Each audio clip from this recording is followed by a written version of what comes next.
Well, hello. So excited to see you guys on here. It's just me for the first couple minutes. Lee had something he had to take care of, so he is going to be on here. He said by 9:30 at the latest. So we're going to be going a little bit later tonight, but we want to go ahead and jump on here. Just start answering some questions, start the ball rolling, and make sure you guys knew, hey, we're still going to show up. So, but Lee is coming. He is on his way. But he had something that popped up that's going to keep him back. So, how's everybody doing tonight? So excited to see some of you guys on already.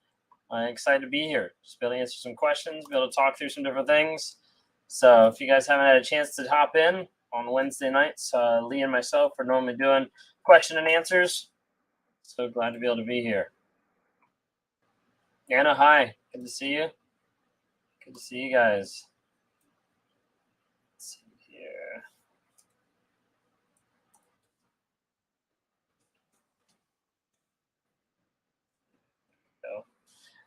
It is official. Lee actually booked the place today, but it is official. Our next meet and greet is actually be coming up here July 23rd in North Carolina.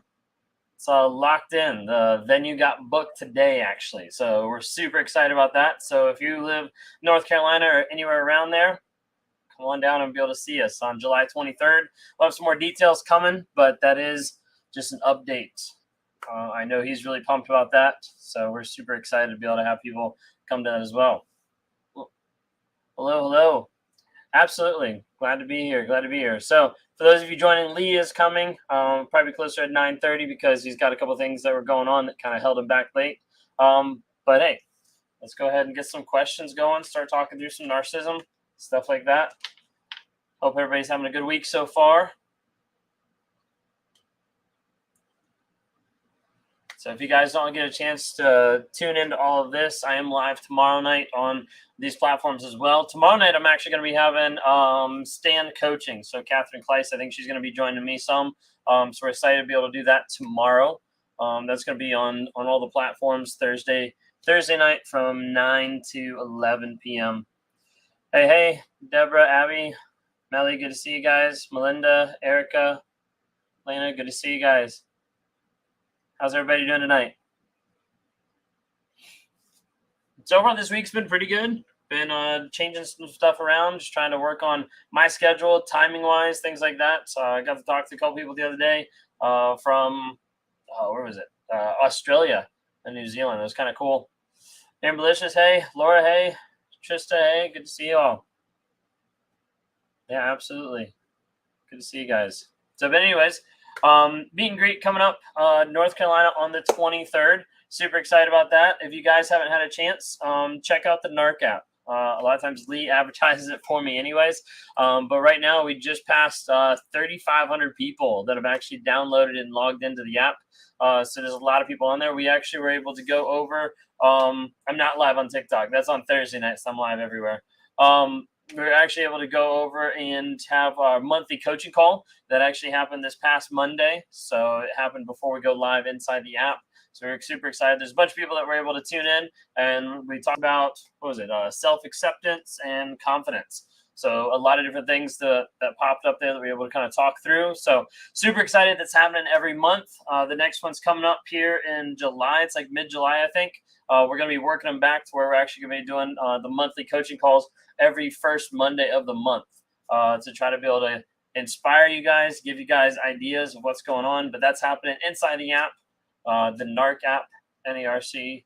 But yeah, that stands for Narcissistic Abuse Recovery Community. But that's going on. But anyways, what questions do you guys got? A lot of times you guys are popping with questions when it's Lee and myself. We can jump into questions too. But yeah. So Lee is coming.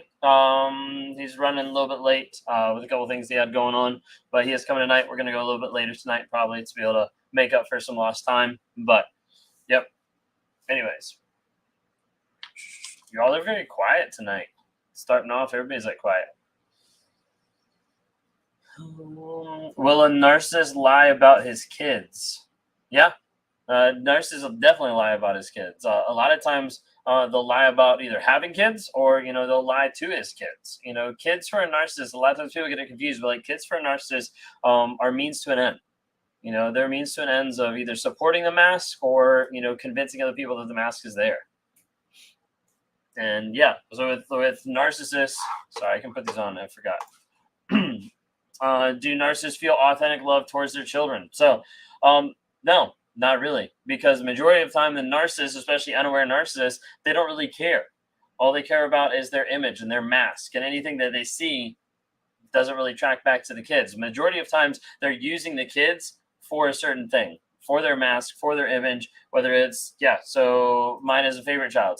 So whether it's the favorite child, so the golden child, and where they're going to try to live vicariously through that child, or they're going to try to just use both of them for them to look good. So a lot of times you'll see narcissists that'll use the kids that they only see 4 times out of the month to be able to take pictures with, post on social media, and appear like the single parent to be able to get with other people or to be able to pick up dates, anything like that.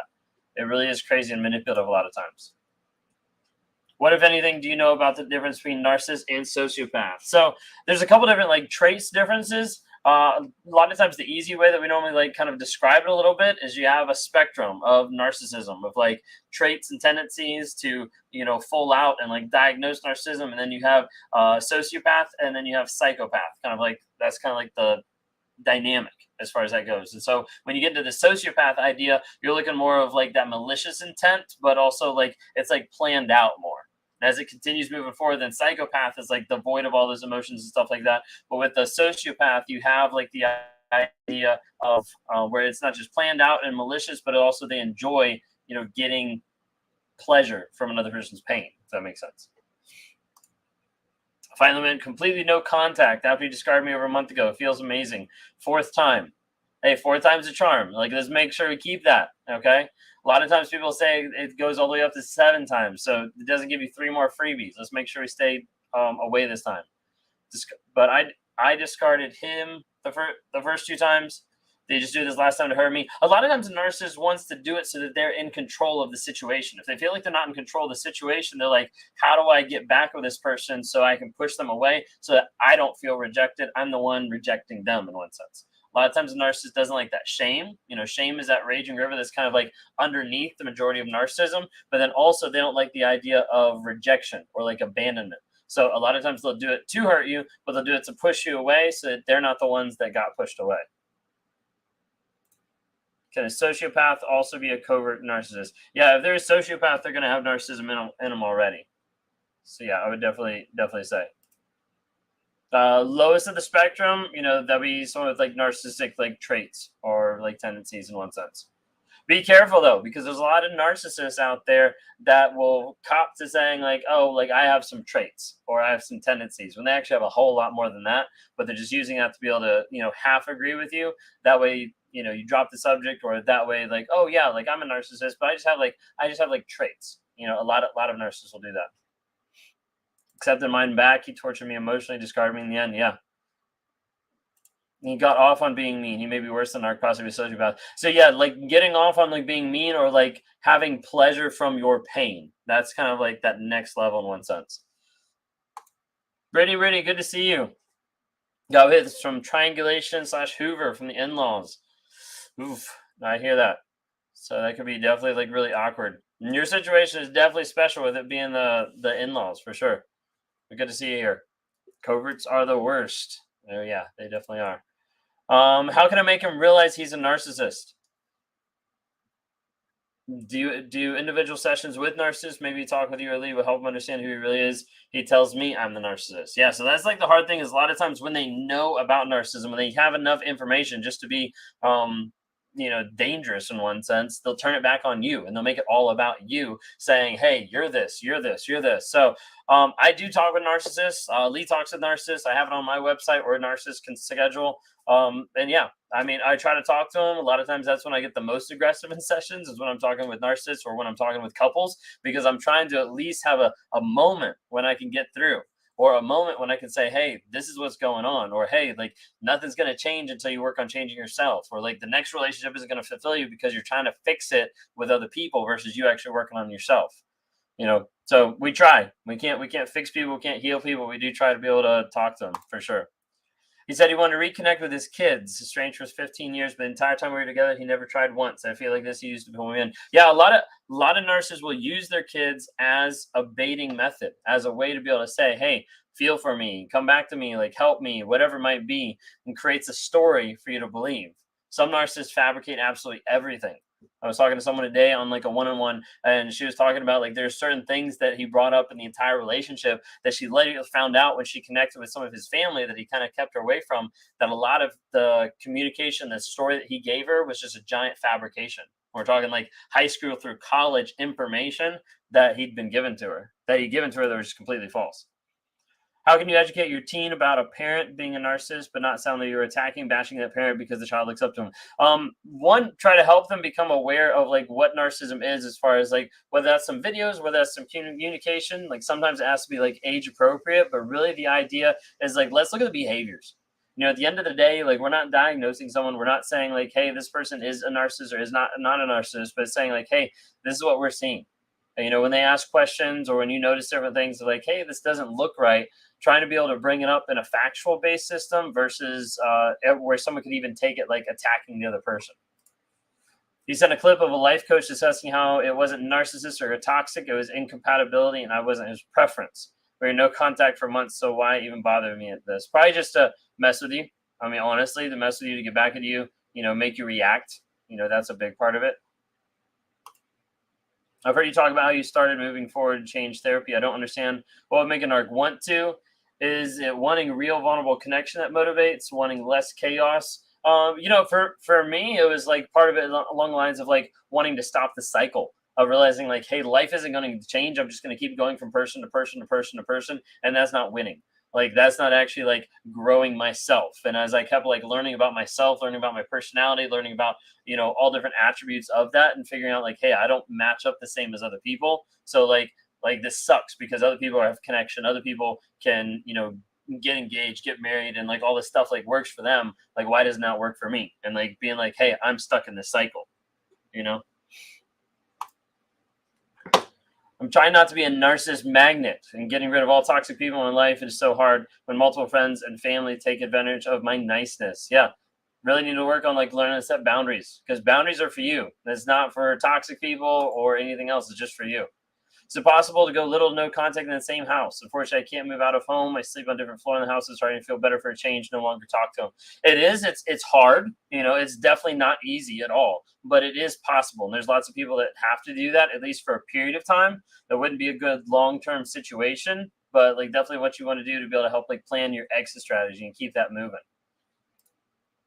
Max would get drunk, tell me he felt safe with me. Is that letting his guard down? Maybe a bit. A lot of times narcissists can end up telling a little bit of the truth whenever that's happening. But yeah. Let's see. Sorry, trying to keep up with all the comments here. We got a bunch. Getting ready to move out and divorce is finalized, but he's acting extremely nice. What's going on? So a lot of times at the very end of a relationship, end of the divorce, all this kind of stuff, the narcissist will try to hoover you back or try to appear like this is what you're missing out on. And they'll go through and they'll start fulfilling all your wishes, all your desires of everything that you ever wanted for the sole purpose of either getting back with you or messing with your head. Because what that shows you in that moment, not that they got this big epiphany, not that all of a sudden they realize, oh, these are all the things that, magically, I remember all the things that, she wanted me to do the entire relationship. No, it's the idea of like, hey, I know all these things in the relationship I held from her. Now I'm going to give her what she wants. Or now I'm going to hold it over her head and be like, ha, see what you're missing out on? It's just a game. All it is just a game. With a narcissist is in their older age, they look back in their lives and feel bad about hurting all their victims. The answer would be no. Narcissists usually have anxiety or fear or care about their image. Sociopaths and psychopaths are fearless and don't care. Question: why does the narc feel like you abandoned them when you go no contact, but does not realize that he was the reason for no contact? Because they have to be able to put the blame on someone else. Like a narcissist isn't going to say like, oh, I can take the blame for something that happened. They have to be able to put that blame on someone else. So they're going to put that on you, saying you're the one that abandoned me. You're the one that forgot about me. You're the one that walked out. Like all those different types of things. So like think through that. They're always going to switch it around. The narcissist will play in their mind that you've abandoned them and rejected them when you leave and also when they leave, because they want to switch it around any way they can to put it back on the other person. For those of you just joining, Lee will be here in probably about like 15 minutes. He was running late, had some stuff going on. So you're stuck with me for about 15 minutes, and then Lee will be back on. But he is joining us here in just a little bit, just FYI, for those who got disappointed because they came on and saw me. Let's see. I've been feeling guilty. The in-laws texted my stepmom to ask what size the kids were and what her address is. No contact means no gifts to me, but the gifts are for the kids, so I'm torn on what to do. That's a good question. I mean, that would be like the aspect of they're going to show up with the gifts. I mean, there's a part of me from the narcissistic side is like, if they're going to, send gifts, be like, hey, sweet, you got gifts, I mean, free stuff. But yeah, I mean, but it doesn't prompt you needing to reach out to them, because that that's like a Hoover. That's an aspect of them trying to reach out to you to be able to get, a response from you, to be able to get something there. After watching your videos daily, now I can't unsee. Yeah. Once you know. Like, once you start seeing the stuff that's happening with the narcissist, like, it doesn't really disappear. You're like, wait a second, now I see that. And then you start walking down the street, or you're in like a store and you hear like a parent, or you hear, two partners like communicating. You're like, whoa, like something's going on there, because you start to see this stuff. And it's crazy. It's crazy. Do you think it's possible to start becoming a narc yourself after years of abuse? No. A lot of times what happens after years of abuse is you'll pick up narcissistic fleas. So that's the idea of where you're picking up some narcissistic traits to be able to survive, to be able to get out of that relationship, to be able to get through some of that stuff. But you're not turning into a narcissist. Those are created from like 6 to 18 months, up to 4 years, up to 13 years old. And then after that, like, it's not really changing that much. So you're not going to become that way like later on. Asking for some lawn care items back that he actually gave to me. Why today after all this time? They'll do anything to get back in your life, whether that's control, manipulation, vengeance, whatever it might be. They'll do anything to try to come back in your life. Like, literally, I think one of the ones I had a couple days ago or a couple weeks ago was the narcissist came back into their life to give them a calculator handbook that was left in one of the cars. Like, really? Like, nobody needs that, but they still want to do that to try to be able to interact. Do you feel like you can get true, genuine connection now? Do you experience empathy now? So it's interesting. I was actually talking with my therapist about this, and it's like stuff that we're working through as far as like cognitive empathy, but then also like how that looks and how that experience is now. I think the cognitive empathy is definitely raised a lot more than what it used to be. As far as genuine connection, a lot of that also comes back to intentionality. And like, what am I doing in the moment that's saying, hey, I'm choosing to interact and connect with my wife or my daughter versus like just checking out and living for the next moment versus the moment that I'm in. A lot of times, a lot of people do that, like not just narcissists, where they'll be looking ahead at the next moment and not focusing on what's going on right now. What happens in the mind of a covert narc when they realize you're 1,000% smarter than they are? Is this threatening, or will they go deeper into their own denial? Yes. So it's threatening, and a lot of times they'll use that to go deeper into their own denial, or to become the victim, or to be like someone else in their mind, but they'll try to twist it. It's always going to be twisted so that they're not the bad guy. Okay.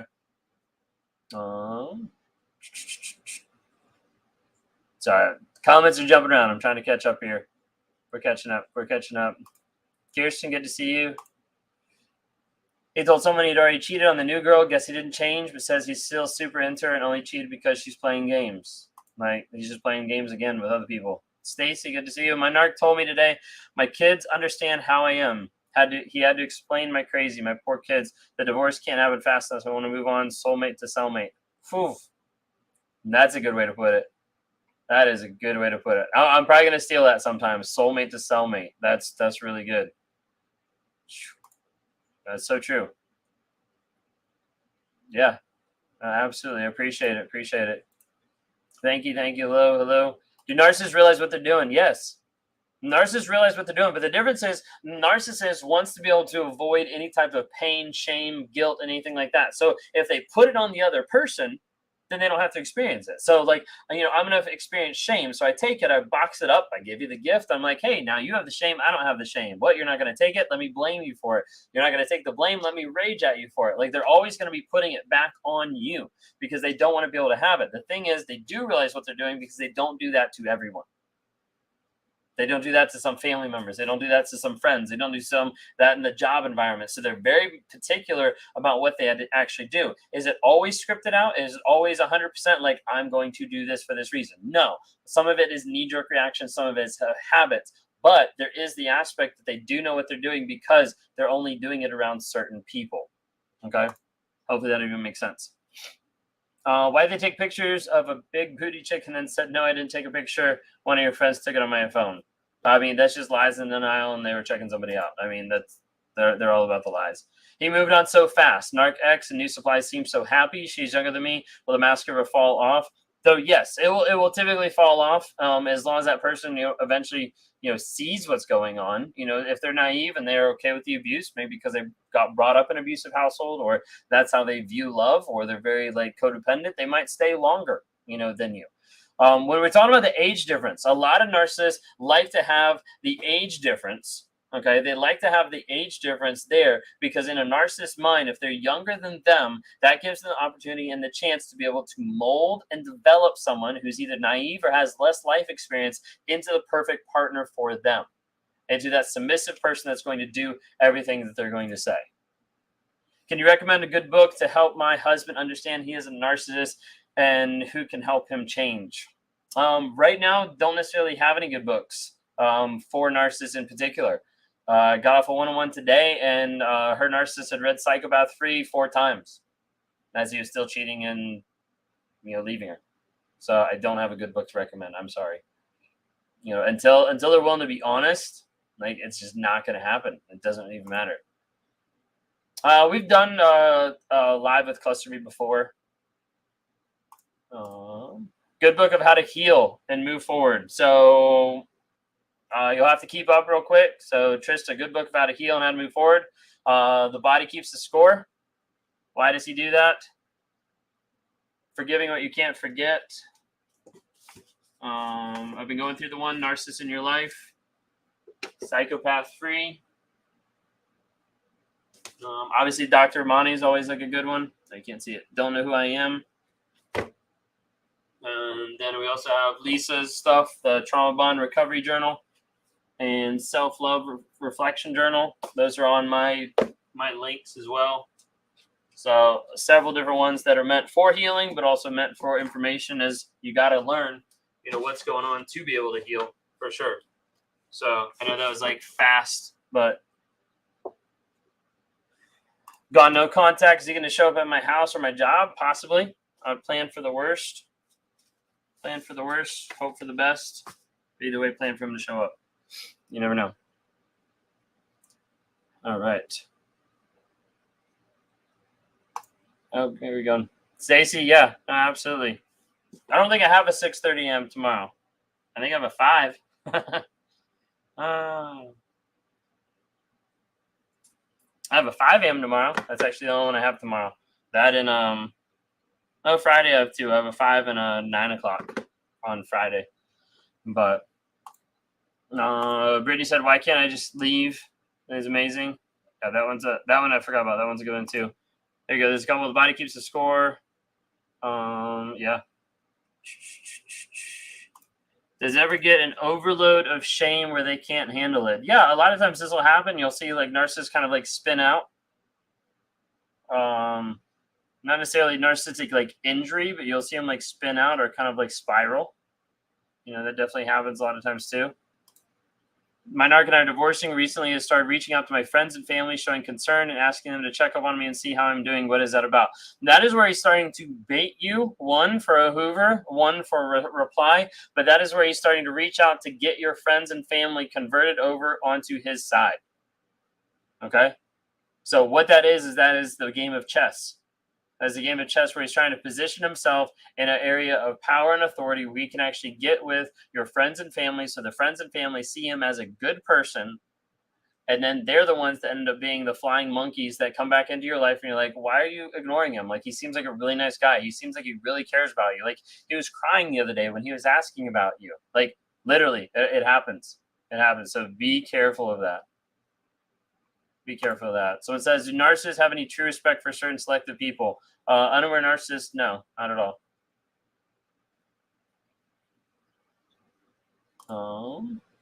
He discarded me, got a new supply, then tried to send a pic of his haircut and tried to invite me to his barbecue. What's the point? How would make sense? Still to be able to be in your life, to be able to control you, to be able to have you on tap, whether that's emotionally, physically, or mentally.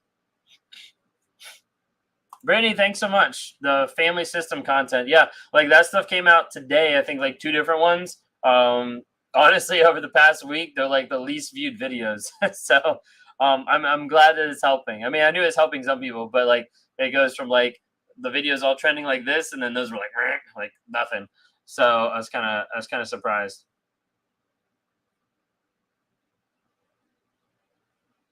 No, here we go. My ex, who is so pessimistic and misanthropic, hating people. Lately, he is positive and turned a corner, all smiles. My intuition is new supply or jealousy. New supply or jealousy, or like in your situation, it also might be to rub it in your face or to hoover you back in, to keep you around, because those things that are changing are all those things that like you wanted him to change that he didn't change, and all of a sudden he's changing. They're like, oh my gosh, like he's changing. Like maybe this could work. Maybe I could get back with him. Like a lot of times that's what's going through the narcissist mind, of trying to keep you still around, keep you kind of like hooked on. No contact for a year. Awesome. That's really cool. Keep that up. If the narcissist discards you, why do they still keep you on social media and watch you there? Knowledge is power. They like still being in control of knowing about you, knowing what's going on. You never know when they might like hoover back in or try to get back into your life. Social media question. Narc X has new supply, but still has me and him as a profile picture and other Facebook profile posts. Why? He used to call me even with a new supply, but 4 weeks of silence so far. So what might be interesting, like I don't know for sure here, but like what might be interesting is the new supply might not be on his Facebook. The new supply might be blocked on his Facebook. He might have told him that he doesn't have Facebook. I mean, she could be on there. I don't know. I'm just throwing out a suggestion. She could not even be on there. And so as a result, he's going to put up another picture to be able to hoover you back in, to be able to still communicate. I know it sounds crazy. Like, why would he even try this? Because he's with someone else. Narcissists love to keep people in the pipeline. Okay. Will you please tell me if my boyfriend is going to treat his girlfriend the same way he treated me? How do I get closure? So yes, they're going to treat the person the same way, because that has to change from the narcissist. If they're not going to change, they're going to continue the cycle over and over and over. They're not going to change for a person. All they're going to do is love bomb, change the mask, become different, future fake for that person for a period of time, but it's all a facade. It's all a production. This is why we normally say go no contact, to make sure you're not on their social media and stuff like that, because you will be seeing a giant production. Okay, you will be seeing a giant production that they're going to display everywhere of how they found the love of their life, how everything's going great, all this type of stuff. You will see that. Okay. How do you get closure? Closure comes from you. When you think about it, the majority of the time when people want closure, what they actually want is they want the other person to acknowledge, admit, or apologize of what's actually happened. You're not going to get that with a narcissist. But what you're looking for is the other person to validate the stuff that you already know. So take a look at that and be like, hey, I already know this. I'm going to focus on myself and growing myself.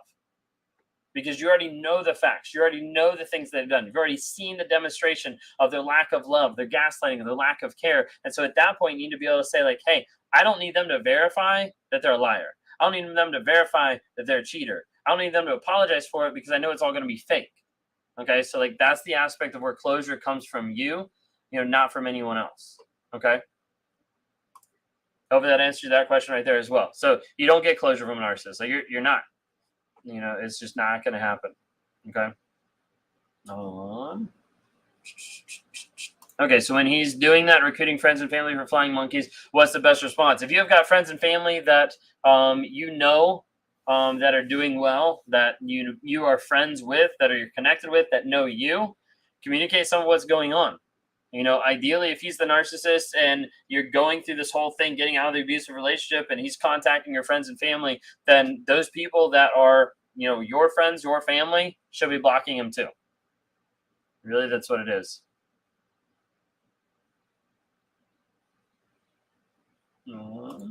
Made him leave over 10 weeks ago. How do I get him out of my head? It's hard not to think about it all. Don't want him, just want him out of my thoughts. I feel too good again. Yeah, no, the part that's going like through your head is that subliminal programming that he's put in there to be able to have you hyper focus on him. So the idea of getting him out of your thoughts is the idea of you have to go in, you have to change the story. You have to change the story that's pulling you back to the narcissist, that's pulling you back to, sometimes it's hope, sometimes it's potential, sometimes it's just like the idea of like what actually happened, what's going on, that manipulation, that betrayal, all those different types of things. So being able to rewire that mindset of what's happening there is how people are able to get that out of their minds, get that out of their heads. Okay. Oops, there we go. Our breakup is very difficult. Trust the most painful thing that I've ever had to go through, and I still love you. I don't want to bother you, but I wanted to say Happy Mother's Day. Take care. So that's, I clicked on the other one. So that's what he said, I guess. Then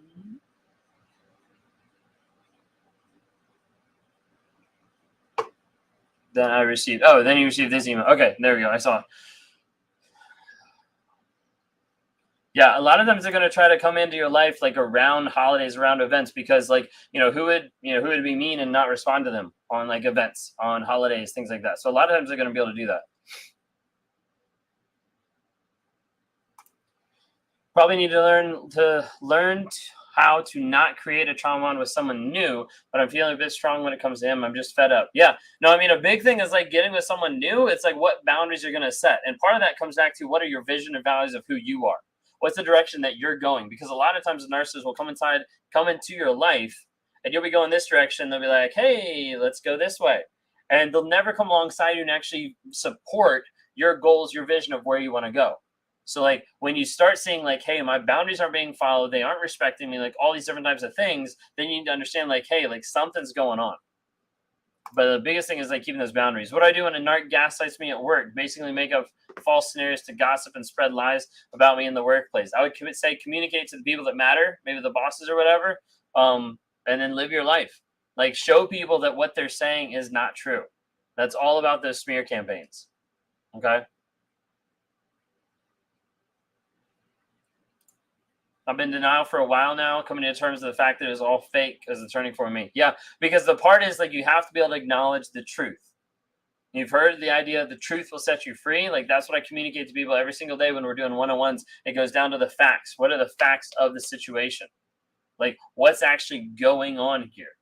Because a lot of times people want to ignore the facts and they want to go off their intuition, their emotions, their feelings, all this different type of stuff that the narcissist is already like predisposition to be groomed in a certain way to manipulate them and control them, and they can't really see truly. But once they take off the blinders, once they take off the rose-colored glasses and realize that the field is made out of red flags, not green flags, they start realizing like, hey, there's a problem here.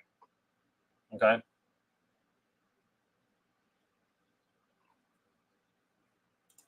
I don't have social media, blocked the cell and email. Could he still try to come back? I heard they often have multiple cells, emails. Yeah, a lot of times they do. It's hard not to believe he has genuine sympathy because he cries and displays cognitive empathy that you taught him. Yeah. How do I absorb them? He was actually a fraud. Yeah, absolutely. Hey. What's up? Oh, get my spray bottle out the way, y'all. Welcome. How are you? I'm blessed. So I just saw that question pop up on the screen about the crying. Y'all, when I'm doing my one-on-ones, oh dear God. That's one of the main things I hate hearing. Is like, I thought he was real because he started crying. Y'all, the tears can be fake. Mm-hmm. If y'all want to see some fake tears, give me about 5 minutes. I'll bring him up to the screen for you. Y'all can see them. And you tell me whether or not it's real. Narcissistic man's tears for some reason are like liquid gold to y'all. But if you taste them, if you like dip your finger in the tear and lick it, you realize it's gold slugger. It's toxic. It'll get you drunk. You'll get you drunk and suck you back in there. So don't do that, yeah. It's acidic. This is a cool one earlier that I saw earlier from soulmate to cellmate. Oh, it was a really cool. It was a really cool phrase. I was like, that's pretty cool. Yeah. Does a narcissist get well enough with therapy to have good relationships? What is a good relationship, y'all? I just feel like y'all got to get specific. You have to lay out your specifics. Because one more. They're saying, can I get my narcissist into therapy so I can live with them still? Yeah, I mean, you can live with them without therapy, honestly. But like, what are you willing to tolerate? That's what you want to deal with, right? Yeah. What are you willing to tolerate? What are you willing to sacrifice to keep this person around and things like that? Because like Ben is doing his therapy thing. I'm doing my therapy thing. Like therapy doesn't always help people, y'all. It just doesn't. It's not always the end all be all. Sometimes therapy makes people worse. Mm-hmm. You know what I mean? Yeah, that's very true. I know a couple people that have been in therapy. Like I had someone today that like her husband had read Psychopath 3 like 4 times while he was still cheating on her and like leaving and all this other kind of stuff. So it's like obviously it doesn't always like sink in. Yeah. Some of that stuff you can get. Some of that stuff can make you better at manipulating people, y'all. Y'all be like, you give send your husband a raw motivations video. He start using it in language on you. You know what? I listened to Ben Taylor, and you know what? I came to the conclusion that you're the narcissist. You're gaslighting me. Shout out to Ben Taylor. Yeah. No, yeah. Actually, I think it might have been the same person today that was talking about that they follow that the ex follows both of us. Oh yeah. I need to like send you his username so we can block him. I mean, we're gonna just create another one. Yeah, I know. How do you make yourself cry? Squeeze out them tears. Is it dry crying or what? No, how do I make? Because so my passion is acting, y'all. So I can get on. Like, give me a few minutes. You give me a scene. I'll put it out there. But and the craziest thing about it, y'all, crying is not even the best thing to get y'all emotionally involved. It's holding back tears. It's people trying not to cry that will jar you. Like if a man is sitting there just like fighting tears back and his eyes started getting red and watery, you're not even actually crying, but fighting the tears back, that'll win you over too. They don't have to even cry. They can start making a noise. I see Rashika Reddy in here. I clicked on. I've been behind the scenes sharing the live on Facebook and Instagram. Rashika, age difference. How long would it take a 20-year-old to realize? It might take 20 years. It's a young girl. You never know. That's a young person with a young, fresh mind, probably with not a lot of relationship experience. You know what I mean? He a grown-ass man with a 19, 20-year-old. So you might not. It might be years. I just feel like don't focus on that because it might be years. Are you gonna be waiting for him single in 25 years? He's like, I've been waiting for you to break up. Don't wait on that. Yeah. Rashika, turn off the narcissist. I'm gonna let you take this one. I'm gonna go get a drink because I ran in here and started without getting some. Yeah. I remember repeatedly having to tell myself, this isn't true. He's making this up to keep myself from remembering false realities. So that's one of the things. So what you just said right there, you literally just described one of the reasons that people stay in toxic relationships right there. There's really one of the main reasons that people stay in toxic relationships is the story that they tell themselves. Like literally, you tell yourself this story that keeps you in the relationship. You said it. I have to repeatedly tell myself this isn't true. He's making this up to keep myself from remembering the real false, from not remembering the false realities. You see right there, like a lot of times the story you tell yourself keeps you in a relationship, but it can also help you get out of a relationship. So I hope you got out. Did you get out of a relationship? I remember repeatedly tell myself this isn't true. He's making this up. Yeah, write it down. They can protect you against gaslighting too. Write it down, document things and things like that, y'all. Damn, you're right. Choking back tears make me feel responsible. See, there you go.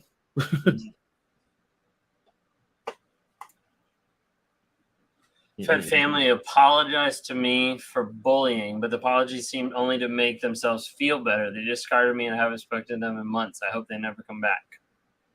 Yeah. Sometimes you'll have like narcissistic folks that apologize just to be able to manipulate, for sure. Yes. I'm sorry for everything. Sorry for bullying you. Have we fully disclosed our narcissism to your friends and family and taking accountability of how you treated your wife's family and friends? I mean, the world knows now. You've got 1.4 million over there on TikTok, so if they don't know by now. Yeah, I said the world knows now, and like I'm open. Most people in my real life. So before I started on my TikTok or my YouTube or whatever, I started on my own personal Facebook page telling people I had been diagnosed with narcissistic personality disorder. I told people, and I was open with it. I was just like, and it was received well, so that allowed me to start doing my TikTok videos. I was like, if the people closest to me don't care and they value my opinion and they still look at me like a person, then I don't give a damn with strangers on the internet. Fuck them. What are they gonna say to me? You know what I mean? I just that's how my mind felt. I was just like, let's get it rolling. Yeah. Curbs. This one's popped up a couple times. How do we get to a place of wanting to change? Just so no one gets too hopeful. Can you speak to that about it being very rare? Struggling tonight. I hate reading them too. I feel like I gotta read them sometimes. But so me personally, y'all, I just feel like change is an internal thing. I just feel like me personally, I feel like most narcissistic people don't change because they don't want to change or put the effort in, put the time, effort, and energy into altering their behaviors. Because that's what it comes down to. Like me altering my behaviors makes my family's life better, makes my life better, honestly, because I can have authentic, genuine people around in my life. Because me not working on myself, just led to the unaware narcissist. If I was the unaware narcissist posting crazy shit, I could pretend to be an empath really easy, y'all. I'd be like, look, y'all, my wife is doing some crazy shit to me, but that wouldn't benefit me. You know what I mean? Some narcissists do that out there. So what? There's some narcissists that do that out there. Oh yeah, there's quite a few. Remember we just popped one up on the other day. That woman, she was on TikTok with a survivors page. It just popped up yesterday or the day before yesterday as a self-aware narcissist. I'm just, again, it's out there though. So don't take hope from us. Don't get on here and see two men talking about how they're still married with their children and stuff like that and make it seem like everything's perfect. It's not, it's not perfect. It's definitely not perfect. It's not. There's work on both people. It's not just on me. It's not just on Ben. Our wives it's not perfect. I just say that, y'all. Yeah. I think that's one thing I always try to be able to exemplify whenever I'm communicating. Like, hey, how I communicate is awareness, growth, healing, and change. You never hear hope. I don't put that in the communication I have because a lot of people get hope just by seeing us on the screen.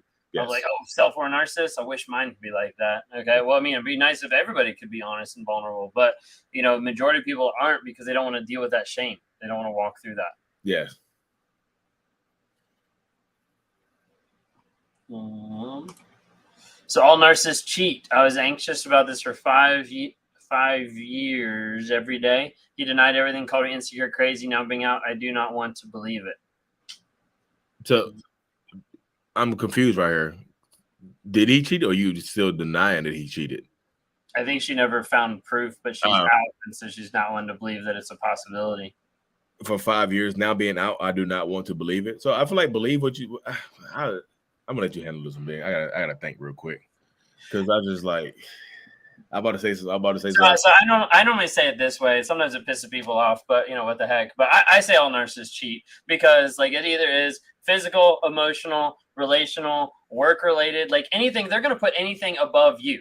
That's ultimately what it comes down to. Is they're gonna put something or someone above you. That's more important than you, that's more important than the relationship. They'll sacrifice anything in the relationship to be able to say, hey, I'm more important than what you are. So whether they're cheating on you with another person, whether they're cheating on you with work, where that consumes all their time and they don't really care about anybody else, there's always going to be something that's going to take higher priority than you. And I know you don't want to believe it. If you don't have proof, that's all you've got. All you've got is your gut and things like that. One of the hardest things for people to be able to heal and grow and change as they get out of a narcissistic relationship is them actually viewing the facts and viewing the truth of the relationship. Because majority of times people don't want to view the truth. They don't want to view what actually happened in the relationship to be able to make it easier on themselves or to, think oh, it wasn't that bad. There's, videos going around on TikTok of oh, but the abuse wasn't that bad. Well, why wasn't that bad? Well, because, he didn't unalive me, so people are making fun of that in one sense, but that's how our minds think a lot of times. So oh, well, it wasn't that bad, when they're later looking down the road. Rashika just sent me a Snapchat of you being live. I saw you on here. I was in the background. Y'all didn't see me on here. I was watching. I was sharing it in the background. I was on here trying to plow through all the questions for you. I was sharing it. I was in the background. I shared it on Facebook, live right now at YouTube. How or why did each of you decide to seek treatment? How do you avoid slipping back into your narcissistic behaviors? So I'm gonna answer part 2 of that question right here. I'm still a narcissist, y'all, and Ben's still a narcissist. I slip every single day. I don't even think I slip. Honestly, I just think I'm more in tune with who I am. I'm just kind of unapologetically me, and it's just like I tell you who I am. Like I'm not like people just like you shouldn't be friends with a narcissist. Like why? Like yo, I don't need to manipulate you. I really truly don't. There's no gain from sitting here lying and doing all this other stuff. So I'm just like literally being me. I feel like my platform allows me for the first time in my life to be authentic and genuine in who I am. Yeah. Do I hold some stuff back? Yeah. If I said every single thing that was on my mind, y'all probably would block me. Like I ain't listen to Lee Hammock no more. Like that. But yeah, I'm gonna let Ben hop on part 1, y'all. Yeah. So I think for me, like part of it was like seeking treatment as far as like figuring out like who I am, like figuring out like what's actually going on, figuring out like, hey, like I've got this cycle that keeps happening. Like, how do I actually break it? How do I stop, going from person to person? How do I stop like, hurting other people? How do I decide that like, hey, this is me that wants to change? And part of it was getting to the place where I was like frustrated. I was like tired of it, like, but it came down to it of like me wanting to change for myself. Me wanting to work on myself for myself, not for my wife, not for another person, not for anything else like that, but like literally like saying like, hey, I want to put in the work because like I don't want to keep living like this. Like I don't want to keep having these same responses, these same actions, these same cycles happening like all the time. And so like with the aspect, I think I kind of read the question differently in the back of like how to avoid slipping back into narcissistic behaviors. I think I would change that, and I was like, how do we avoid slipping back into toxic stuff? Like how do we avoid like not cheating or like not gaslighting our wives or like stuff like that. So like for me, like that's like a constant thing of saying like, hey, like how am I interacting? How am I coming across? So like for me, sometimes it's like meditation, the stuff I do with like the warrior group of like my stacking of like making sure I'm acknowledging like the truth and acknowledging the feelings and thoughts I have so that I'm not bringing those into the relationship in a destructive manner. Yes. So perfect. There's like a million comments that came in while we were talking. I'm sharing. I'm still sharing it on Facebook and YouTube right now in the background. There you go. Right now. Do narcs realize that intermittently reinforcing and disappearing and breadcrumbing draws people closer? I get they're shoring up new supply, but wondering if they're aware of the bond, even if they don't know the name. I would say yes, but they probably paint it in a different picture. Reinforcing, disappearing, and breadcrumbing, for a narcissist might be like, oh, I'm flirting. Oh, I'm like creating a relationship. Like, oh, like this is love. Like they'll put a different label on it, but yeah, there's an aspect for sure that they know what they're doing. And a lot of times it's scripted out. Yep, I would agree with that. I think I talked a little bit about that last week about it being like intentional capture, I guess. Yeah. What did you say? Let me put my glasses on. I'm afraid of meeting new people, and I'm extremely jaded because there's so many hurtful people out there. It's so hard to meet new friends and just have them hurt you too. So I'm reading a book right now called Out of the Fog by Dana Morningstar, and she goes over something very, very similar. She's like, so this one of the main questions that I'm pretty sure that Ben gets and I get when we're doing one-on-ones or in our comment sections is, how do I avoid attracting narcissists? How do I stop picking narcissists in my life? How do I keep them away? And the answer to that question is like, you can't avoid them, y'all. They're going to be there. What you can do is educate yourself, educate yourself on narcissistic behaviors, narcissistic patterns, narcissistic personality disorder, and the traits that come along with it. And if you pick a narcissist, don't ignore the red flags. Just don't ignore the red flag. If it doesn't feel right, it's not right. Don't go against your intuition. Trust your intuition. Your gut, like my gut says this doesn't feel right. My stomach bubbles and I fart and poot every time I'm around this person, but I love them, so I'm gonna give them a second chance. Stop. If you fart and pooting and damn crapping on yourself every time you see this person, your body is rejecting them. It's just your heart is still in. Pick and choose. Like you said, you can't control who you attract, but you can control the amount of time that they're. You can control the amount of time that person is in your life and what role they play in your life. So just educate yourself. Be strong about it. Yeah, don't be scared. Don't let that fear keep you. Don't let fear hold you hostage. Pretty much.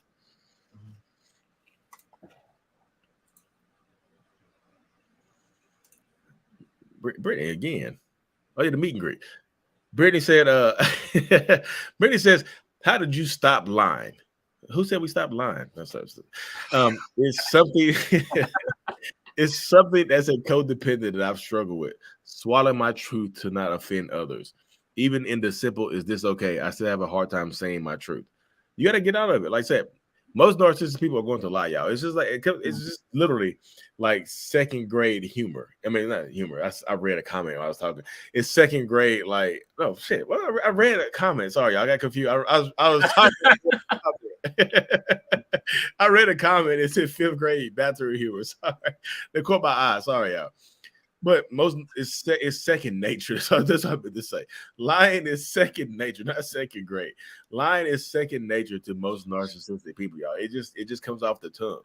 Like if I catch myself, I tell little lies now. If I catch myself telling a little lie, I'll immediately correct myself. I'm like, damn, that was unnecessary. I was just talking. I'll try to bruise it up, brush it over with a little joke or something like that.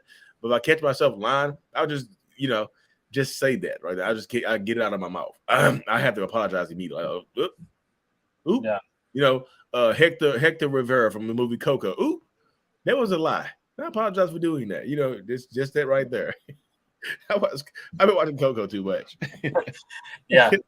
No, I mean, like Brittany, like for my mindset, I'm very like analytical in how I process stuff and even like setting goals. Like there was a point in my life where as I was going through like the Warrior Project and like learning like different stuff of what I wanted to change in my life, like it got to be a place where I was like, okay, like this month or like this week, like I'm just going to identify the lies. Like it wasn't like I even like went in and I'm like, I'm going to stop lying, because like part of it is like I had to like catch them first.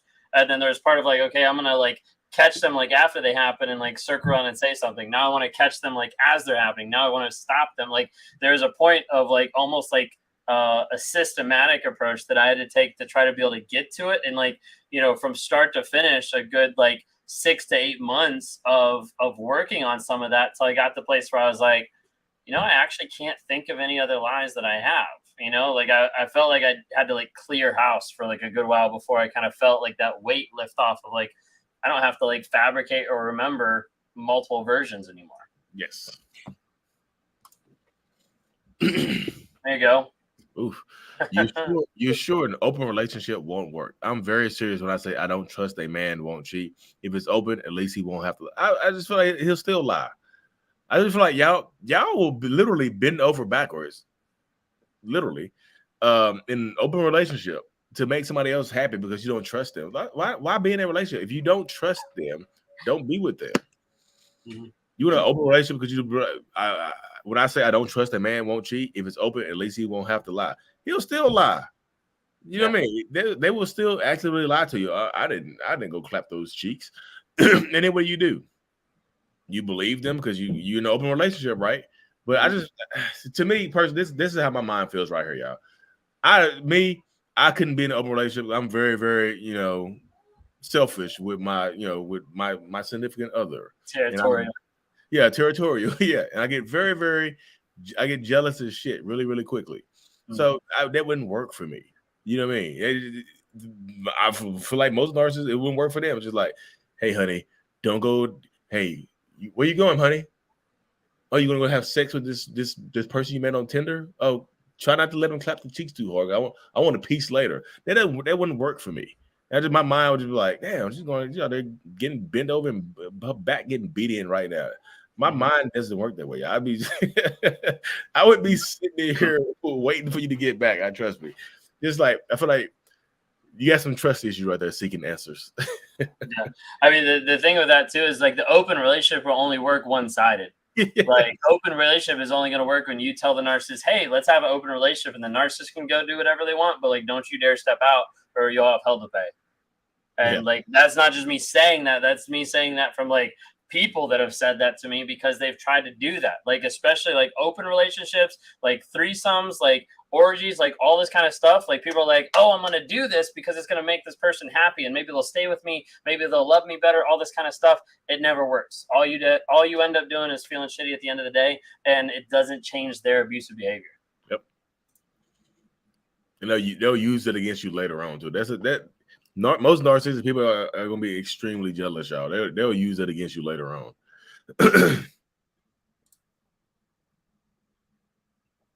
So what's it?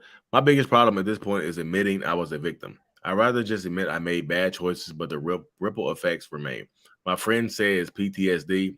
I just can't beat that. Refuse to. Why not? Why not? I feel like admitting that you might have been a victim is the first step in healing, because that allows you to go from victim to survivor to thriver. You can't, I feel like you can't take the next steps until you admit where you are in life. Yeah, you might have PTSD. It's not the end of the world. You know, I just feel like if you just keep fighting against what happened and just like, oh, I made some bad mistakes. You made some bad choices. So the next time when it gets worse, are those still your choices? You know what I mean? I just feel like there's some, yeah, of course there's some self-responsibility there, but everything that happened in a relationship is not your fault. It can't be. So I just feel like you gotta just take the time and just like, I just feel like sometimes you gotta admit to where you are to get to where you want to go.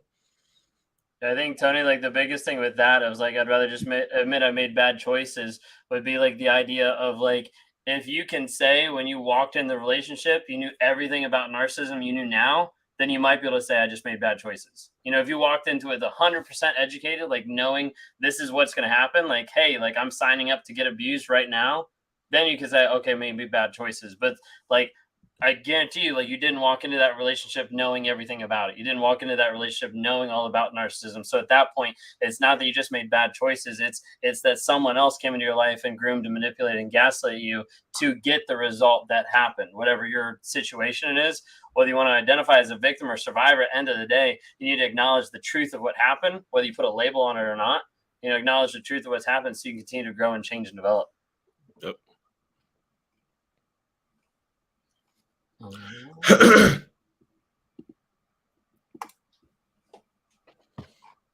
Rashika again. I was just looking at your Snapchat story, girl.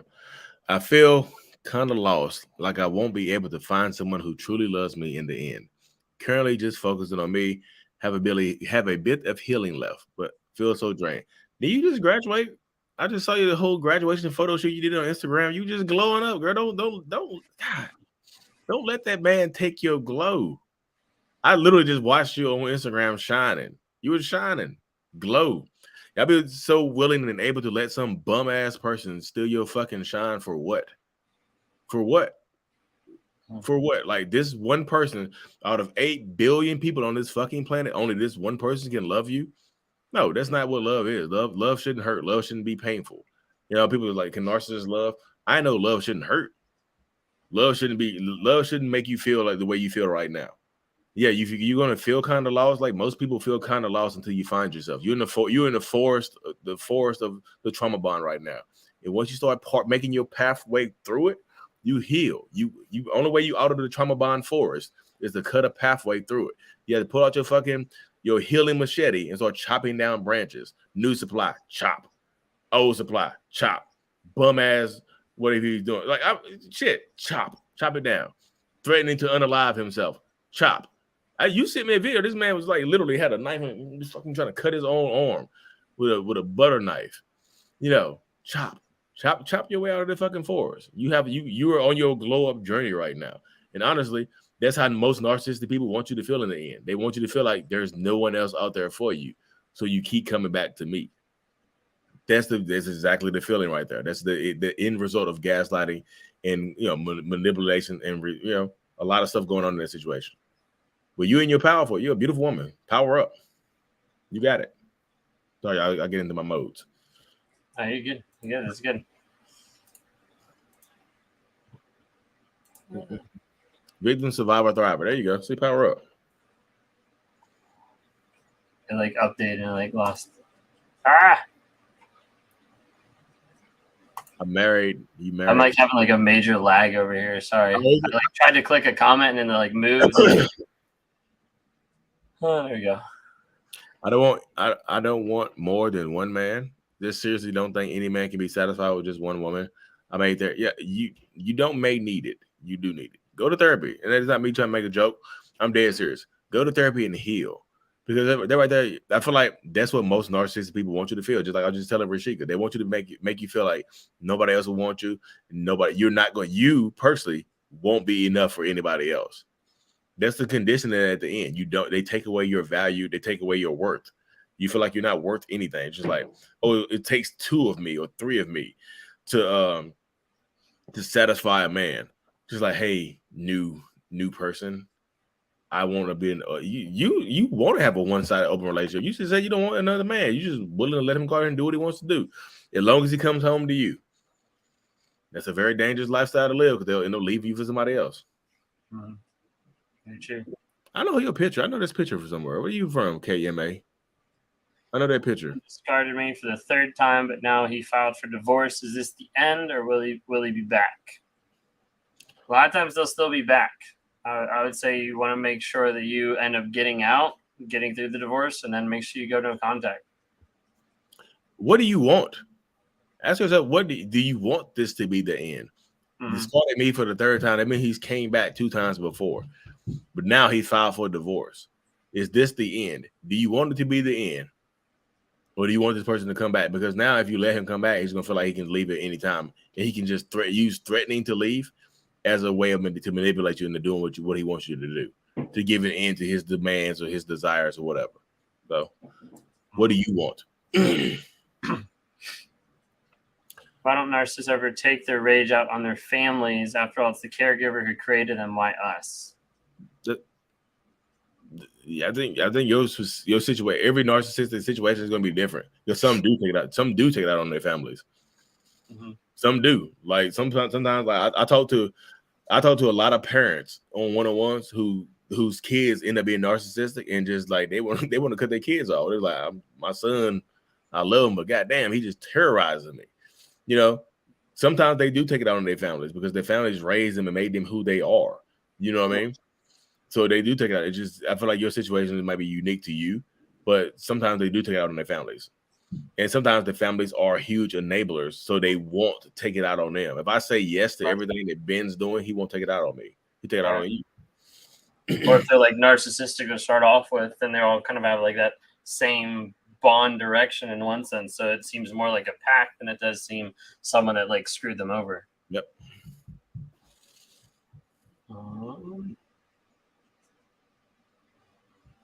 It's so bad. What is the best way to respond to them going MIA for a few days if you're not ready for no contact yet? Working towards. So they go no contact with you for they ghost you for a few days? Bonded them. So yeah, so they disappeared for a few days. If she's not ready to go no contact, we're working towards no contact. So I feel like there's a few other questions I have to ask you right here. Like, what are they doing when they go MIA? Because I feel like if typically this idea is if they're not with you, or if they're not engaging with you, then they're with somebody else trying to engage with somebody else. So you might not have to go no contact pretty soon. They're probably gonna discard you, honestly. Yeah, sometimes when they go MIA, that's a great time to start no contact. Like unless there's something like, unusual where you have to, gear it a certain way because of your exit strategy. The majority of the time, if they leave, then that's a great time to go no contact.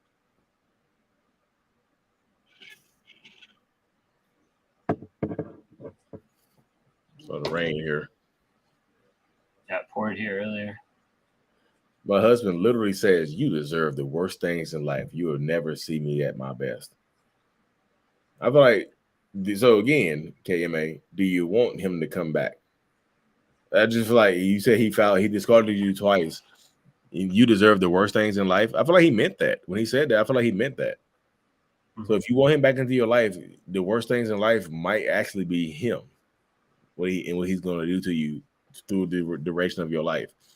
You'll never see me at my best. So they're right there. It sounds like he's trying to blame you for holding him back in life. Honestly, my head right. A little bit. Penny, be nice. We're all on our healing journey here. One step at a time. Baby steps. Did you have to go through several therapists to find a good one? I had a terrible therapist, and it really made me confused more than before. Yeah. But I mean, for me, I did EMDR therapy for a couple months, and then I kind of shopped around for therapists. I think the one that I settled on was the 4th therapist that I went to that actually could, 1, see through the BS, and then 2, actually provide a safe place for me to be able to open up. Yeah. So me, I'm part of the blessed crew, 1 for 1. I've been with my same therapist for 5 years almost now. Even though Ben has probably had more sessions than me. I've been with the same one for 4 years, for 5 years. I got that on him. Yeah. Yeah, I lost the browser. I keep trying to share it on my YouTube because I lost the tab. 127 on YouTube watching though. That's cool. Yay. When I asked this guy why he ghosted me despite him saying he wanted to see me again, he replied, "Sigh. What is he saying in that response? I love the male perspective." So he ghosted you despite him saying he wanted to see you again. So I feel like this is the male perspective that you probably don't want to hear. It was like, if you allow this man to keep coming into your life, he's just gonna use you and discard you. That's just like, now you could be married, or you could be a side chick or some shit like that. I just feel like, sigh. Like, he said the word sigh. He didn't send the emoji. I typed the word sigh to my phone to get the little emoji with, so I could send the emoji. He just said sigh. Shit. What is he saying? I mean, yeah. To me, the sigh is like, oh, great. Like, you're back at it. You're just an inconvenience in my life. That's really, is that a bug? Yeah. I don't know. My lights attract bugs. Yeah. But yeah, no, I mean, for a narcissist, I would say like you're being inconvenient to his life of how he wants to live. Yes. And if you allow him to ghost you and come back into your life, you are saying you are okay with the ghosting. Mm-hmm. You are saying you are okay with the ghosting. Y'all should be. So I did. I always do. Yeah, I mirrored my camera now, so I know it points the right way. No, you pointed the opposite way. So it's mirrored to me. It's mirrored to you, yeah. But on the screen, I still see like you point the opposite. Oh God! See, yeah, it does it. I believe like it's mirrored here to me. That's funny. You should offer put, like, sticky notes, like Lee's over here, over there. Sorry. Y'all should offer tandem one-on-ones. We just go back and forth. Like, what do you think, Ben? That'd be interesting. Narcissist. That'd be interesting. Yeah, it would be. I don't know how we would set that up. It's just like dual session. You can actually set it up. You can actually set it up with Calendly, where like it sees your available times and my available times, and people, like, you could make an event where people could schedule, like, have a certain schedule where they could make a schedule, and if it matched up where both were available, it would schedule like all three people. Yeah, this is my last acuity right here, so I'm about to switch over. But if you want to do a tandem one-on-one, we were actually doing tandem one-on-ones in person in Virginia Beach a couple weeks ago, honestly. So y'all should come up to the live meetup in North Carolina, in Durham, North Carolina, on July 23rd. And we can do a tandem one-on-one there in person. There you go. Yeah. We can do a tandem group one-on-one. Group one-on-one. Yeah. Group session. I'm excited.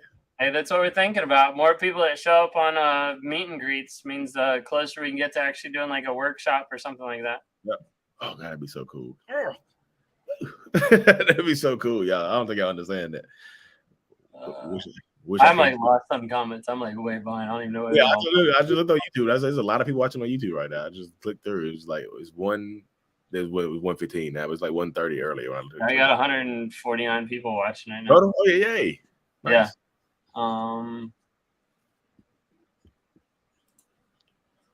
Seeking answer. She says she's in a mood tonight. We can tell. I just dare him to try and Hoover. Like, what would happen? You know what I mean? Just shut it down. Shut the Hoover down. You know, like, you just waiting. Like, I wish you, like, it's like you sitting it's like you wait for him to kick your door and you sitting by the door with your shotgun. You're like, come on there, motherfucker. I got something for you. You know what I mean? Like old grandma. I have no self-confidence left. Where'd your self-confidence go? Say nobody. So do you see the word right there? You said self-confidence is your confidence. You can't let somebody else can't take your confidence. You have to give it to them. So you have to, if you have the ability to give it to them, you have the ability to take it away from them. You have to work on yourself. The more you internalize the narcissistic toxic abuse that you go through, the more poisonous it becomes to your system. You have to get it out. Write it down. Write down your truth. You have no self-confidence left, which indicates that you had self-confidence before the relationship. So now you have to get it back. Work through it. Write it down. Talk to other people about this shit. Don't let that person win. They can't win. Mm-hmm. Ben, I'm taking a road trip. Come through. Oh, I tried to click on it and it like moved up. Yeah, Mickey, come on down. Come on over. Yeah, it's gonna like. I'll hold you to it. I'll hold you to it. The bigger the events get, like I said, the more likely we're going to be leaning towards a workshop, y'all. Seriously, it's coming soon. So y'all just stay tuned. Doofdorf says, I'm a covert narcissist and just found both you guys' channels. I can't take line and refusing to grow, wasting my life and hurting people around me anymore. Like being this selfish sucks. Yeah, it sucks. Like, hey, it definitely sucks. That's why it's like you have to take the first steps, and admitting it is a step in the right direction, but doesn't mean you're going to continue to go on that step in the right direction. Take the necessary steps, admitting it, deciding to work on yourself, an action plan. You can admit it, like I'm a narcissist, and didn't absolutely do nothing else about it after this comment right here you just left. Go to therapy, work on yourself, write some shit down, take responsibility for your actions, and take some accountability for where you are in life right now. I don't know where you are in life, but take it up. How do you grow emotionally? Is therapy the only option? So I think how do narcs grow emotionally? I missed that part. I didn't see that word. I think therapy is a great option for everybody, whether it's a narcissist or whether it's not a narcissist. Like, I think it's a great option for everybody, especially like trying to understand who you are, what's actually happened. I was talking to my therapist today and she was like, I think a lot of personality disorders out there all stem from trauma. Like, there's all these different aspects how trauma is like built all these different styles of personalities out there that are all like screwed up in one sense from different trauma. And so like people to grow emotionally, like, yeah, I think a huge aspect is like being able to get in therapy and be able to work through it. Otherwise, like, you need to have someone who is educated in that stuff and also able to help kind of rebuild and help rewire some of the pathways that are not commonly there, for narcissists trying to figure out like what does all this stuff mean. Yep. So most narcissistic people are going to be emotionally underdeveloped, y'all. And so how do you know what to work on if you don't know you need to work on it? So you get a lot of narcissistic people that understand that there is an issue with them. It's like, I can do it myself. I don't need a therapist, because they want to keep it to themselves. But you can't work on the issues if you don't know what the issues actually are. Mm-hmm. You think a person like, I know I have anger issues. I'm going to work on my anger. What causes the anger? What is the trigger for the anger? What happened in your childhood or your young adulthood that made you such an angry ass fucking person? Like, you have to have somebody that knows the tools to help you get to that point. You know what I mean? To help you guide you along the path of somewhat healing and growth. You have to. Mm-hmm. Letty, why would a narcissistic want to be with someone who is married if they want full attention? I would discard it for a married woman. Did the married woman leave her husband? It's like I feel like I need to know that before I can answer this question. I think also part of it is just like the high of the chase. Mm-hmm. Yeah, you win. Like, if you take somebody else's wife, you feel like you just the damn champion, king or whatever. But do you? Taking people are the best for them. They can never discuss any commitment. It's purely it can be purely physical, but sometimes they can be talking about leaving each other's husbands and wives for each other. So it can be purely physical. You know what I mean? Or it could be the goal of getting together behind the scenes and things like that. Or this is what happens as well. If I'm married and you're married, then we both have something to lose, so you can keep your fucking mouth shut. So sometimes that happens too. So you'll be quiet. You can't tell anybody. If you try to blow my life up, you're going to be blowing your life up. So you going to tell on me? You know what I mean? So again, sometimes narcissistic people look for people who have equal to lose. Do narcissists admit it to themselves even when they lie to the rest of the world? Admit what? I don't know. Right here, I just know. Like, sometimes I would sit right there and look at my life. I'm like, damn, my life is kind of fucked up. I should be better. But then I was just automatically go to blaming everybody else for where I wasn't in life. I just would immediately start pointing the finger, like, you know what, my mom she wasn't there for me enough. My dad wasn't in the picture. I have a reason to be where I am at. So I would point even when I'm by myself, I'll be pointing fingers at everybody else. Vicky said she was gonna make the road trip. That's a lot of hours, but it'd be good to see you there. Where's she at? That way. I'm just blanking on how far. Vicky, if you're talking about the song that was on my story today, it was "Carry On" by Falling in Reverse. Oh yeah, he sent me this song, awesome song. She didn't leave. Her husband is pretty wealthy, so he left you to be a side dude. It's kind of stinky.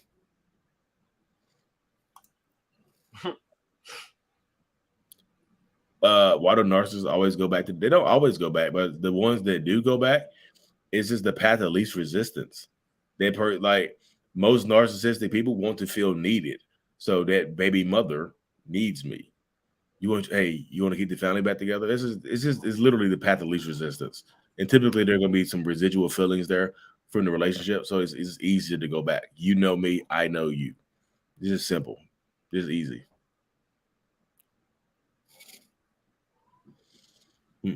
Yeah, so they don't always go back. They just go back sometimes. It's super rain outside.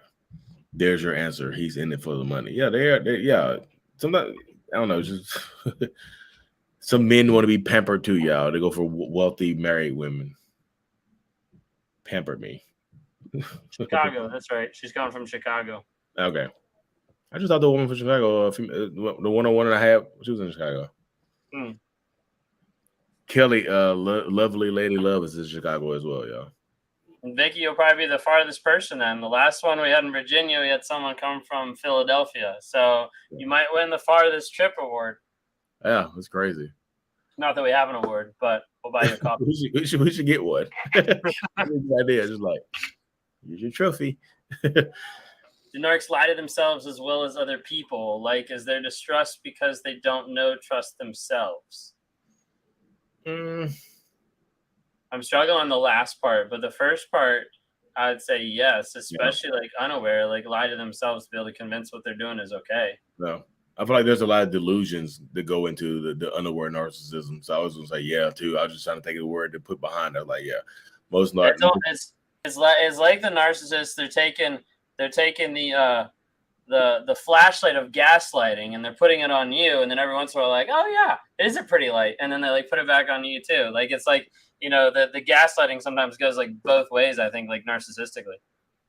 Abby from Philadelphia is in the chat. There you go. Yeah. Yeah. See, hey, awesome. Good to see you.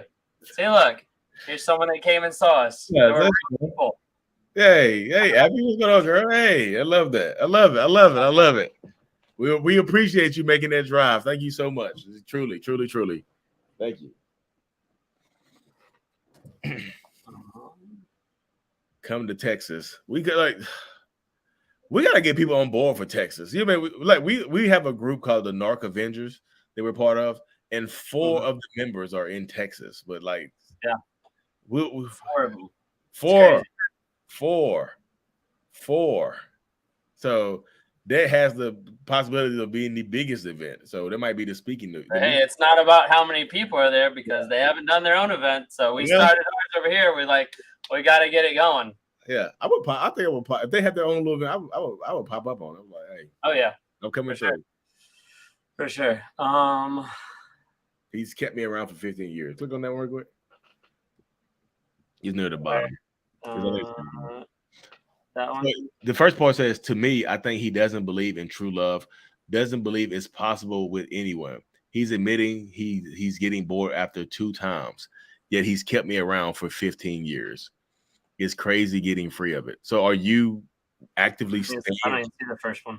Yeah, I saw her name. It's LM. It's like right below Abby. That one? Yeah. Okay. Yeah, it's like it's a decent ways above. Yeah. He doesn't believe in true love. So me personally, I don't believe in true love. I don't. What is true love? I don't. People use true love at first sight. What does that mean, y'all? What does that mean to y'all?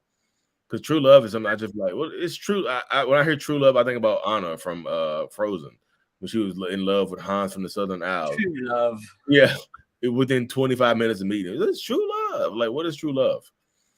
Honestly, you can't just be in love with someone you just met. Yay! She said it was worth it. Thank you. Seriously, Abby, thank you so fucking much. Honestly, Thank you so much. Like that. I don't think you understand. Me and my wife were talking about you the other day. She was just like, I remember Abby came. She wanted to hug me and stuff like that. Y'all took a picture. So thank you so much. Thank you so much. That's cool as shit. Honestly, That's awesome. That's awesome. There should be meetups for AA, like for narcissists. What would we do? Just sit there and deny the narcissism? Yeah. Gaslighting this week. Yeah. I'm actually not a narcissist. My wife just said I'm just here for wife. The only meeting for narcissists where they all showed up and no one's a narcissist. I'm not gonna lie, every time I go to therapy, and like literally almost every time, I like sit in the lobby and there's like a lobby there and there's like, you know, I don't know, like 10, 15 different chairs or whatever. And like whenever I sit down, I always want to look over. Like it's always like either a couple random people or some different people. I always want to look over and be like, so what are you in for? You know, because it's like we're all here like broken trying to fix this stuff. You know, I remember you came up with the idea of like we need to do like a skit of the narcissist training the narcissist or whatever, right? Oh, yeah. That's coming soon too. Play who's the biggest victim in Narcissist Anonymous. I just did a video on this right here. I just did a YouTube video on that very recently. Why do narcissists pass insults off as jokes and then gaslight you for being too sensitive? But I think a lot of times they want to insult you. They just cover that. I honestly, let me be real with you. I used to do this a lot. I think I kind of still do it now. I just kind of still do it now. Just like, you know, just little subtle insults and just cover with a joke. It just depends on how you react to it. If you react to me in a joking way, then it's just a joke. But if you react to me in a mean way, then you're too sensitive. So it's kind of an open-ended joke. It's like one of those old like Goosebumps books where you kind of pick the pathway. You know, turn to page 47 for this answer and page 50 for this one. That's what it is right there. You turn to page 50, you're gonna get you'll get the gaslight. Yeah, I'm old school. Yeah. I'm about to be 40 here. So my birthday's in 3 weeks, y'all. So I'm about to be 37. Old man suit. Yeah, no, I think so too. I think a lot of times like they pass off the insults as jokes after the fact because like a lot of times it's telling the truth, like you just said, and it's like a baiting term of like, hey, I'm gonna say this, see how you react, and that lets me know what else you're willing to take. Yep.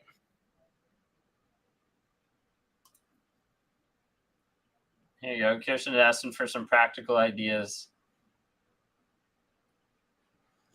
What are 2 or 3 things we can do each day to heal our psyches? Some practical ideas. So, number 1 thing you can do right here. Look for my book.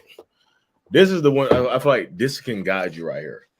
Look up this right, the Trauma Bond Recovery Journal on Amazon by Lisa Sunny. Y'all see her right here. Stronger Than Before. My home. See, he has one too. So Ben has one too. You know, Stronger Than Before is an amazing journal. Journaling helps you. Understanding what you went through can help you heal. 2 or 3 things each day. I feel like that's a lot of different things you can do. I don't have 2 or 3 things you can do each day because that means in a month you're doing 90 different things. Do this right here, journal, and talk to people. Get around people who have been through similar shared experiences. You know what I mean? Go somebody who has been through something that you went through as well. You mean just talk to other people. Get in my comments. Get in my comment section. Get in Ben's comment section. Message people.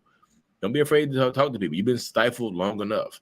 You know what I mean? Talk to somebody in the comment section. I like literally have best friends cultivate relationships in my comment section. It's kind of crazy. It happens though. Find people who similar experiences. Amber put in DBT therapy, mindfulness therapy. Those books are amazing. Like stuff about that. Yeah. Yeah. Whatever helps you heal, y'all. I'm a big proponent of whatever helps you heal.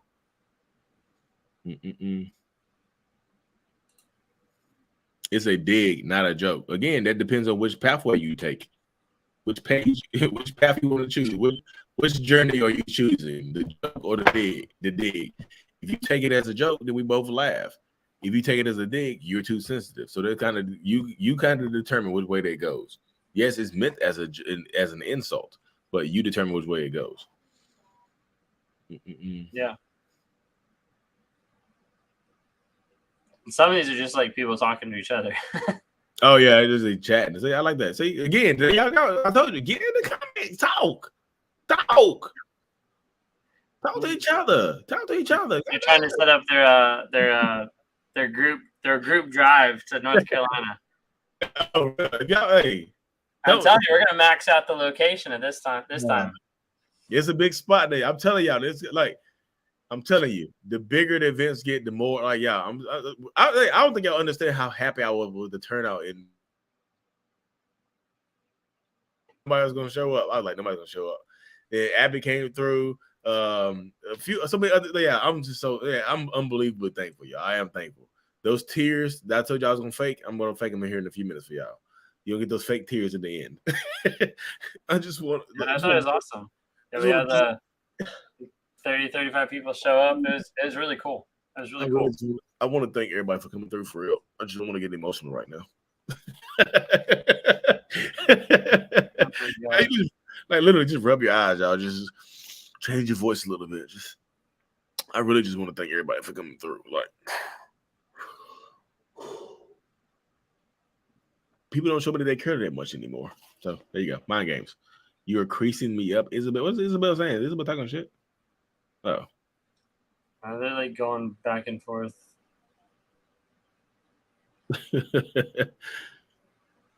All my male friends are narcissists. When I divorced, it's going fine. Squeeze some tears out for it. Yeah, I don't have time. I have to say that I have limited tears, y'all. My tear ducts are just like running low. I have to say those for acting set one day. Yeah, I used to joke and be like, well, I teared up enough for this month, so yeah, that's my running joke. Like, I have no more love to give. I say shit like that all the time. Right. Here next month. Oh my gosh. What did Tony say? Did Tony shut up? I was just trying to keep track of what all is going on in the. Oh, they live close together. Oh, I was just like, wait. I'm just trying to keep track. Everybody's talking to each other. I can just hang out. That's fine. yeah, we'll just plan the next meetup. So we'll be going out to North Carolina.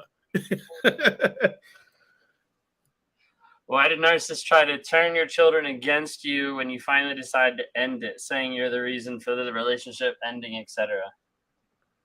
Why did narcissists try to turn your children against you when you? Because you need weapons against the other person. Like, how dare you?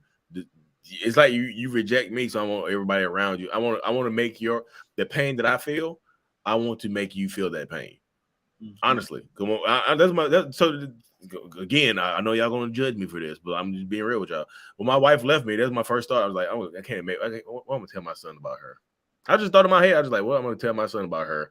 Just to hurt her feelings. When he goes home, when he starts talking, when he's like 4 or 5 years old, I want him to go in there one day from a visit and just be like, Dad said this, and just fuck you up, fuck your whole day up, rock your world one day. You called me angry. I was just like, it worked. That's how my mind used to work, y'all. Honestly, this is a couple of years ago, so it's not really used to. It's kind of how my mind works. Immediately, wanted to make you to match my own, or make what you did to me internally. I want you to feel that, or worse. Sheena, that's awesome. 55 days, no contact. That's awesome. Oh, there you go. Out of default, the further you get away from the radiation, from the toxicity, the better you feel.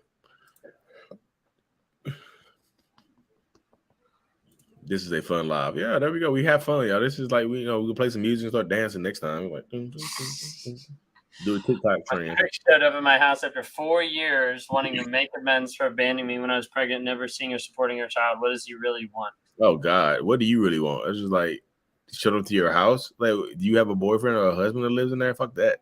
We're not doing that. He come back violating boundaries. That's crazy.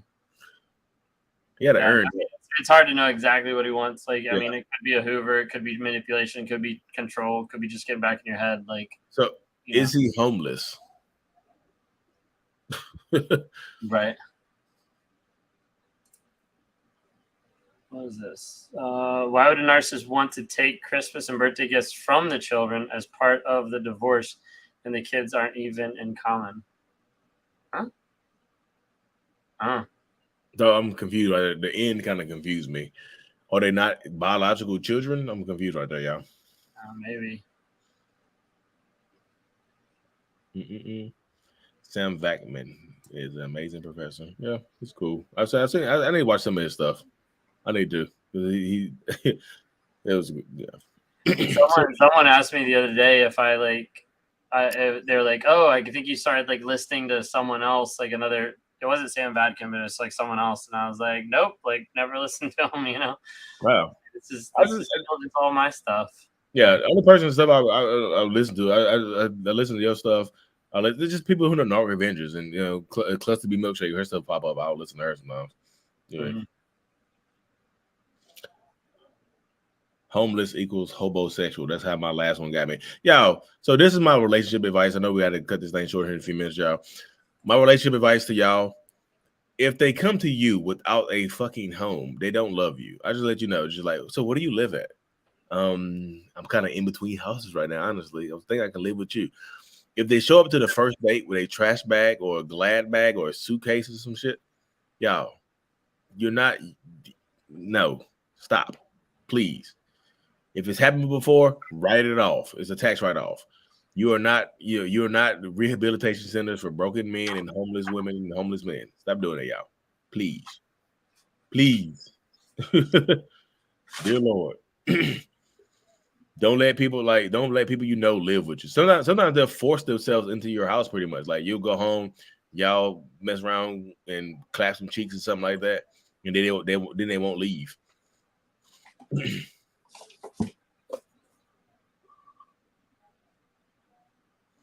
When narcissism comes to the church, there you go. Yeah. Read that book, KMA. I definitely say that there's a lot of narcissists in the church. There's a lot of narcissistic pastors in the church. I think I have a couple YouTube videos on it, actually. It's been a while. Oh, yeah. Brittany's already saying. I have a couple podcasts. It's on YouTube. Go watch it on YouTube. But yeah. We like all over the place tonight in the chat. Yeah, I'm telling you, it's that kind of out. It's a lot of people start tuning in. I was like, damn. Yeah, we're gonna have to get you all a side chat and then a place for questions. Or y'all can meet on Ben's app, on the Narc app, and chat. He has a private a section on his app dedicated to stuff just like this, where y'all can talk to each other and chat it up. So if you haven't downloaded the Narc app on your Apple or iPod or your fucking iPad, I don't know if I can get on my Kindle Fire right here. We'll try it. But y'all see my phone. I have it right here in the center of my phone. Y'all need to download the Narc app right there. Right, look, I got it right beside TikTok. It's right. Look, my foremost use. Right. Y'all see my click out of that? It's right there. So y'all click on the Narc app, and there you have it. Boundaries by Bree. You have courses. Look, download the Narc app in your Apple Play, Apple or Google App Store, wherever you own. Download it. I got it on both. Like I said, I got it on both my devices. It's on this too. It's on my phone right here too. So I got it on both my phones. I just got some of like the draft stuff, the new stuff from Roe. It's like dating after your narcissistic relationship. Yeah. So right here, y'all see right here in the middle, it says community right there. Yeah, click that. I ain't gonna show you how private stuff is going on in the community, but go in there, go to community, message board. You can talk and chat, get your questions answered. Are you two possessed by demons? Yes. Oh my gosh. Quite literally. No, Sheena, the app is free to download. You can download it for free. So like what the app has, it's got courses in it. It also has a place to be able to record your truth, to be able to track your no contact, to be able to interact with other people, to share stuff you're learning on a day-to-day basis, to be able to interact with other survivors, to be able to ask for advice, to be able to join the weekly lives that are secured inside the app. So you can ask questions about ongoing situations and it's not publicized to the rest of the world. And also to be able to join in monthly coaching conversations that happen each month as well, along with other survivors. So I said Lee, yes. I just say yes to the demon question. Can I share this in my NA support group? No, you can't. Don't share this link. Share. Yeah, no, go for it. Share that, share the app, share whatever you want. That's what we're here for. That's what we're here for. So anyways, I think we're getting ready to wrap it up. Yeah. Thank you all so much for being here. If you guys haven't heard, obviously we've talked about it a couple times, but coming up in North Carolina, July 23rd, that's the time to be able to come out and see us, to see that we're not just faces behind a screen, we're actually real life people. I'm shorter than Lee, and you'll see that once you get there. But, you know, hey, it's all good. We want to be able to say hi, shake your hand, and see the survivors and see your faces in person too. So excited to be able to see a lot of people there. So there you go. Come through the during North Carolina. Download the Narc app on all your platforms. Like I said, if you haven't downloaded the Narc, look, I have an Apple and I have a Samsung. It's on both my phones, right there, and it's right there. Download the Narc app. Stop playing. Yeah. Seriously, y'all keep asking like, where can I ask these questions at? Where can I find like-minded people? Where can I find similar shared stories in one convenient fucking place on the Narc app? Stop playing. You know what I mean? I'm on the Narc app. Y'all say again. Anyways. I'm not trying to force you guys to download the app, but download the app and come to the live in-person meetup, y'all, please. Sounds good. Y'all have a great night. Take care. North Carolina looks beautiful. It can be in the right areas. not where I grew up at. Like shit. I'm just Y'all have a good night.